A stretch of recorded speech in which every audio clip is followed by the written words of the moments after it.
ಈ ಸಿನಿಮಾ ಸ್ಟಾರ್ಗಳ ಮಾತಿಗೆ ಸಾಕಷ್ಟು ಬೆಲೆ ಇದೆ. ಅಂದರೆ ಅವ್ರು ಏನೇ ಮಾತಾಡಿದರೂ ಅದು ಸೌಂಡ್ ಆಗೋದು ಜಾಸ್ತಿನೇ. ಯಾವುದೇ ಒಬ್ಬ ನಟ ಒಂದು ಹೇಳಿಕೆನ ಕೊಟ್ಟ ಅಂದರೆ ಅದಕ್ಕೆ ನೂರಾರು ಅರ್ಥಗಳು ಬಂದ್ಬಿಡುತ್ತೆ. ಅಷ್ಟೇ ಅಲ್ಲ, ಇತ್ತೀಚೆಗೆ ನಡೆದಂಥ ಯಾವುದೇ ಒಂದು ನೀವು ಪ್ರಕರಣವನ್ನು ತಗೊಳ್ಳಿ, ಅಲ್ಲಿ ಸ್ಟಾರ್ಗಳ ಹೇಳಿಕೆಗಳು ಸಾಕಷ್ಟು ವಿವಾದವನ್ನು ಸೃಷ್ಟಿಸಿರೋದುಂಟು. ಈಗ ನಾನು ಈ ಮಾತನ್ನು ಯಾಕೆ ಹೇಳ್ತಾ ಇದ್ದೀನಿ ಅಂದರೆ, ಮೊನ್ನೆಯಷ್ಟೇ ಸುದೀಪ್ ಅವರು ಒಂದು ಹೇಳಿಕೆಯನ್ನು ನೀಡಿದರು. ಏನು ಡಿ ಕೆ ಶಿ ಏನು ಹಿಂದೆ ಒಂದು ಹೇಳಿಕೆ ಕೊಟ್ಟಿದ್ದರು, ನಟ್ಟು ಬೋಲ್ಟು ಟೈಟು ವಿವಾದ. ಆ ವಿವಾದಕ್ಕೆ ಸಂಬಂಧಪಟ್ಟಂಗೆ ನೇರವಾಗಿ ಒಂದು ಮಾತನ್ನು ಹೇಳಿದ್ರು.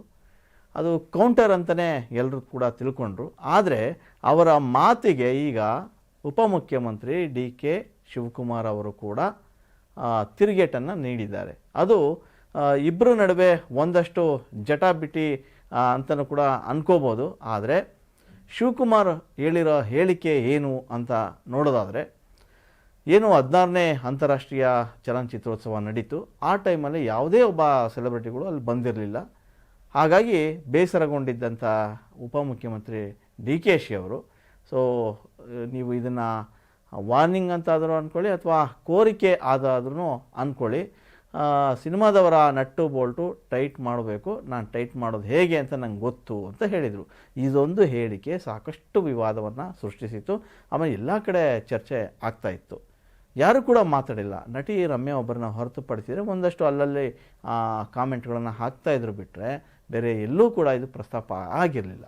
ಆದರೆ ಮೊನ್ನೆ ಖಾಸಗಿ ವಾಹಿನಿಯ ಕಾರ್ಯಕ್ರಮವೊಂದರಲ್ಲಿ ಸುದೀಪ್ ಅವರು ನೇರವಾಗಿ ಡಿ ಕೆ ಶಿ ಅವರ ಮಾತಿಗೆ ಒಂದು ಉತ್ತರವನ್ನು ಕೊಟ್ಟಿದ್ದರು. ಏನು, ನಟ್ಟು ಬೋಲ್ಟು ಟೈಟ್ ಮಾಡೋದು, ನಾವು ಕಾರಲ್ಲಿ ಹೋಗ್ಬೇಕಾದ್ರೆ ಏನಾದರೂ ಆದರೆ ಅದು ಹೇಗೆ ಟೈಟ್ ಮಾಡಬೇಕು ಅನ್ನೋದು ಆ ಮೆಕ್ಯಾನಿಕ್ಕಿಗೆ ಗೊತ್ತಿರುತ್ತೆ ವಿನಃ ನಮಗೆ ಗೊತ್ತಿರಲ್ಲ.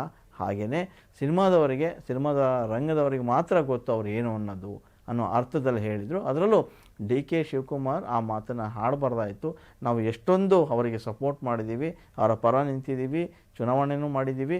ಹಾಗಾಗಿ ನಾವೇನು ಅಂತ ಅವರಿಗೆ ಚೆನ್ನಾಗಿ ಗೊತ್ತು, ಅವ್ರ ಮೇಲೆ ಅಪಾರವಾದಂಥ ಗೌರವ ಪ್ರೀತಿ ಇದೆ ಅಂತ ಕೂಡ ಹೇಳಿದರು.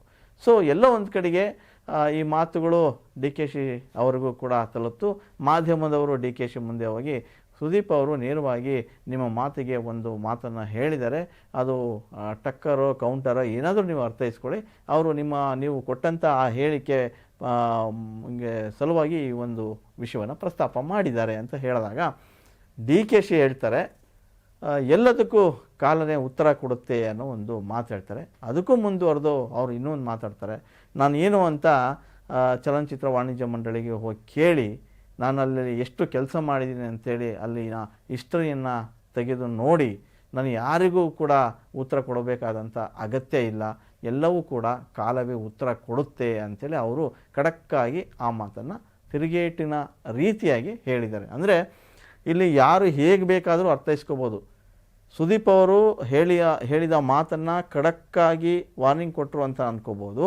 ಅದೇ ಡಿ ಕೆ ಶಿ ಅವರು ಸುದೀಪ್ ಅವರ ಮಾತನ್ನು ಕಾಲವೇ ಉತ್ತರ ಕೊಡುತ್ತೆ ಅನ್ನೋ ಅರ್ಥವನ್ನು ಖಡಕ್ಕಾಗಿ ಮತ್ತೆ ಅವರು ಕೂಡ ವಾರ್ನಿಂಗ್ ಅಥವಾ ತಿರುಗೇಟು ನೀಡಿದರು ಅಂತನಾದರೂ ಅರ್ಥೈಸ್ಕೋಬೋದು. ಸೊ ಇಲ್ಲೊಂದು ಸೂಕ್ಷ್ಮವಾಗಿ ಗಮನಿಸಬೇಕಾದ ವಿಚಾರ ಅಂದರೆ, ಸುದೀಪ್ ಅವರು ಭಾಳ ಅರ್ಥಗರ್ಭಿತವಾಗಿ ಮಾತುಗಳನ್ನು ಹೇಳಿದರು. ಅಷ್ಟೇ ಸೂಕ್ಷ್ಮವಾಗಿ ಈಗ ಕಾಲವೇ ಉತ್ತರಿಸುತ್ತೆ ಅಂತ ಹೇಳಿ ಡಿ ಕೆ ಶಿವಕುಮಾರ್ ಕೂಡ ಹೇಳಿದ್ದಾರೆ. ಕಾಲವೇ ಉತ್ತರಿಸುತ್ತೆ ಅನ್ನೋದರ ಅರ್ಥ ಏನು ಗೊತ್ತಿಲ್ಲ. ಮುಂದೊಂದು ದಿನ ಯಾವಾಗಾದರೂ ಇವರು ರಾಜಕೀಯದಲ್ಲೇ ಇದ್ದು ಸಿನಿಮಾ ರಂಗದವರಿಗೆ ಯಾವುದೇ ಸಮಸ್ಯೆ ಆದರೂ ಕೂಡ ಆ ಕಾಲ ಮತ್ತೆ ಉತ್ತರ ಕೊಡುತ್ತೆ.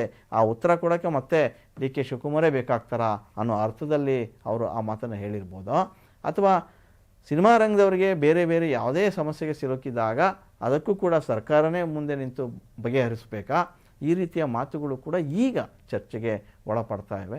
ಏನೇ ಆದರೂ ಕೂಡ ಈ ಕೌಂಟರ್ಗಳು ಇದೆಯಲ್ಲ, ಇವರು ಒಂದು ಮಾತು ಹೇಳೋದು, ಅವರು ಇನ್ನೊಂದು ಹೇಳೋದು, ಇದು ಒಂದಕ್ಕೊಂದು ಕಿಡಿ ಹಚ್ಚಿ ಅದು ಬೆಂಕಿ ಆಗ್ಬೋದು. ಸೊ ಮುಂದಿನ ದಿನಗಳಲ್ಲಿ ಏನಾಗುತ್ತೋ ಗೊತ್ತಿಲ್ಲ. ಇಲ್ಲಿ ನೋಡಿದ್ರೆ ಕಾಂಗ್ರೆಸ್ ಕಾರ್ಯಕರ್ತರು ಇವ್ರ ಪರವಾಗಿ ಮಾತಾಡ್ಬೋದು, ಇಲ್ಲಿ ಸುದೀಪ್ ಅವರ ಫ್ಯಾನ್ಸು ಇವ್ರ ಪರವಾಗಿ ಮಾತಾಡಿರ್ಬೋದು, ಇಡೀ ಚಿತ್ರರಂಗ ಸುದೀಪ್ ಪರವಾಗಿ ನಿಂತಿರ್ಬೋದು. ಯಾಕಂದರೆ ಇದುವರೆಗೂ ಡಿ ಕೆ ಶಿ ಮಾತಿಗೆ ಒಂದಿಬ್ಬರು ಬಿಟ್ಟರೆ ಯಾರೂ ಕೂಡ ನೇರವಾಗಿ ಮಾತಾಡಿರಲಿಲ್ಲ. ಆದರೆ ಸುದೀಪ್ ಮಾತಾಡಿದ್ದು ಒಂದು ನೇರ ಮಾತಿದೆಯಲ್ಲ, ಅದು ಎಲ್ಲ ಕಡೆ ವೈರಲ್ ಆಯಿತು. ಹಾಗಾಗಿ ಡಿ ಕೆ ಶಿ ಕೂಡ ಅದಕ್ಕೆ ಉತ್ತರ ಕೊಡುವಂಥ ಪ್ರಯತ್ನ ಮಾಡಿದರು.